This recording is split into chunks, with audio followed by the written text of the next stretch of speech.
introduce for the first time ever anywhere the 45th President of the United States of America, Donald J. Trump.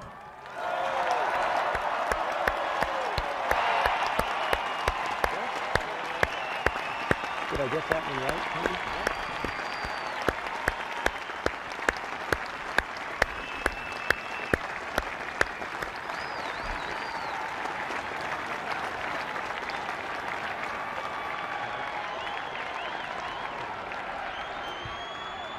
Chief Justice Roberts, President Carter, President Clinton, President Bush, President Obama, fellow Americans, and people of the world, thank you.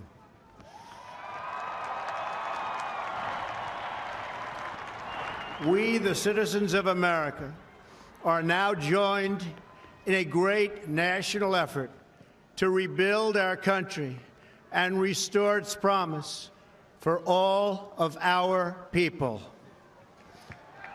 Together, we will determine the course of America and the world for many, many years to come. We will face challenges. We will confront hardships, but we will get the job done. Every 4 years, we gather on these steps to carry out the orderly and peaceful transfer of power. And we are grateful to President Obama and First Lady Michelle Obama for their gracious aid throughout this transition. They have been magnificent. Thank you.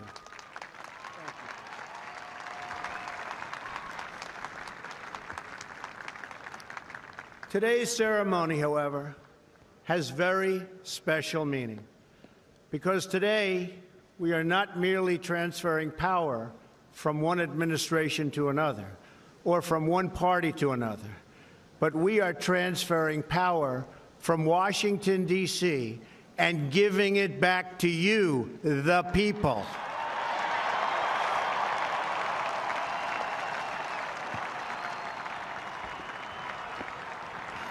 For too long, a small group in our nation's capital has reaped the rewards of government while the people have borne the cost. Washington flourished, but the people did not share in its wealth. Politicians prospered, but the jobs left and the factories closed. The establishment protected itself, but not the citizens of our country. Their victories have not been your victories. Their triumphs have not been your triumphs. And while they celebrated in our nation's capital, there was little to celebrate for struggling families all across our land.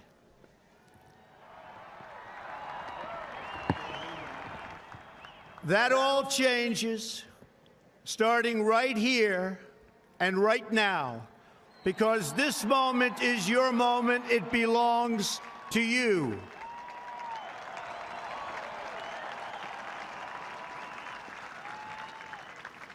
It belongs to everyone gathered here today and everyone watching all across America. This is your day. This is your celebration. And this, the United States of America, is your country.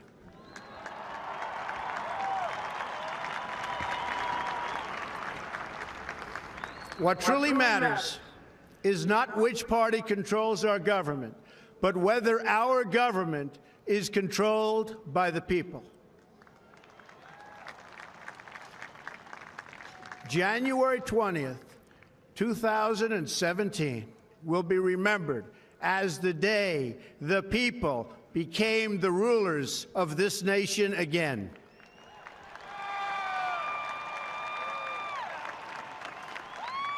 The forgotten men and women of our country will be forgotten no longer. Everyone is listening to you now. You came by the tens of millions to become part of a historic movement the likes of which the world has never seen before. At the center of this movement is a crucial conviction that a nation exists to serve its citizens.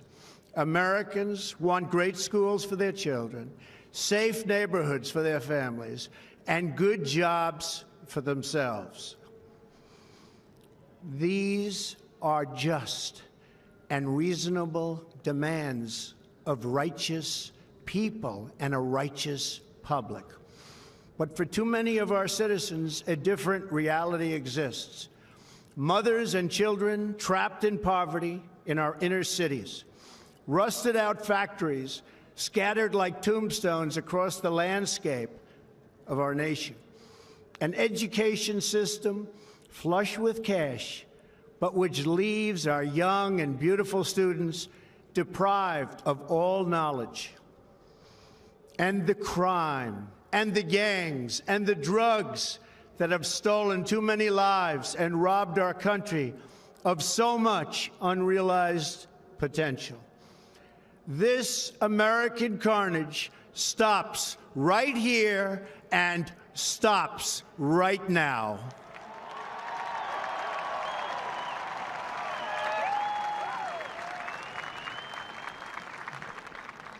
We are one nation, and their pain is our pain. Their dreams are our dreams, and their success will be our success. We share one heart, one home, and one glorious destiny.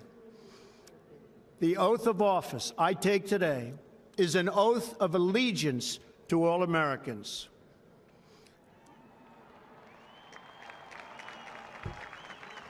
For many decades, we've enriched foreign industry at the expense of American industry, subsidized the armies of other countries while allowing for the very sad depletion of our military. We've defended other nations' borders while refusing to defend our own.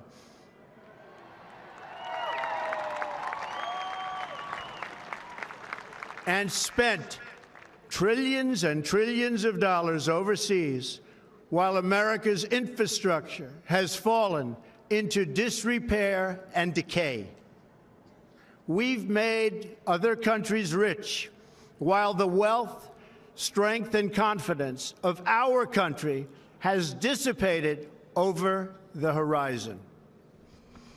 One by one, the factories shuttered and left our shores, with not even a thought about the millions and millions of American workers that were left behind. The wealth of our middle class has been ripped from their homes and then redistributed all across the world.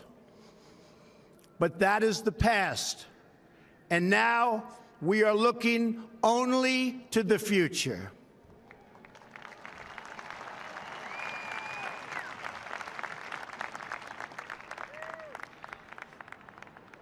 We assembled here today are issuing a new decree to be heard in every city, in every foreign capital, and in every hall of power.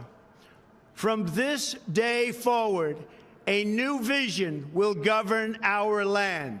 From this day forward, it's going to be only America first. America first.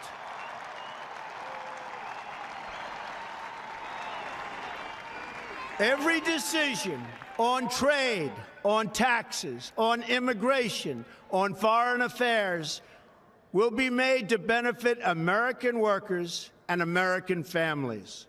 We must protect our borders from the ravages of other countries making our products, stealing our companies, and destroying our jobs.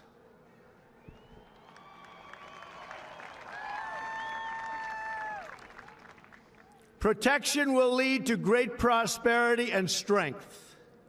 I will fight for you with every breath in my body, and I will never, ever let you down.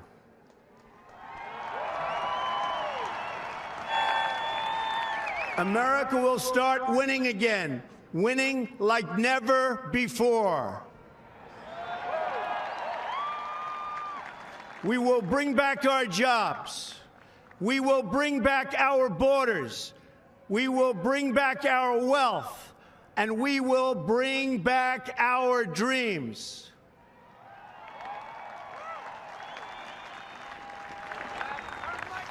We will build new roads and highways and bridges and airports and tunnels and railways all across our wonderful nation. We will get our people off of welfare and back to work, rebuilding our country with American hands and American labor. We will follow two simple rules: buy American and hire American. We will seek friendship and goodwill with the nations of the world, but we do so with the understanding that it is the right of all nations to put their own interests first. We do not seek to impose our way of life on anyone, but rather to let it shine as an example. We will shine for everyone to follow.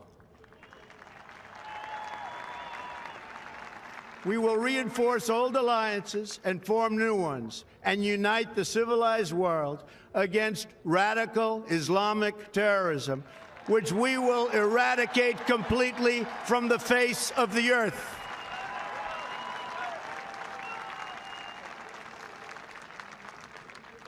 At the bedrock of our politics will be a total allegiance to the United States of America.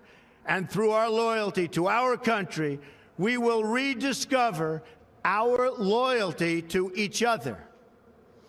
When you open your heart to patriotism, there is no room for prejudice.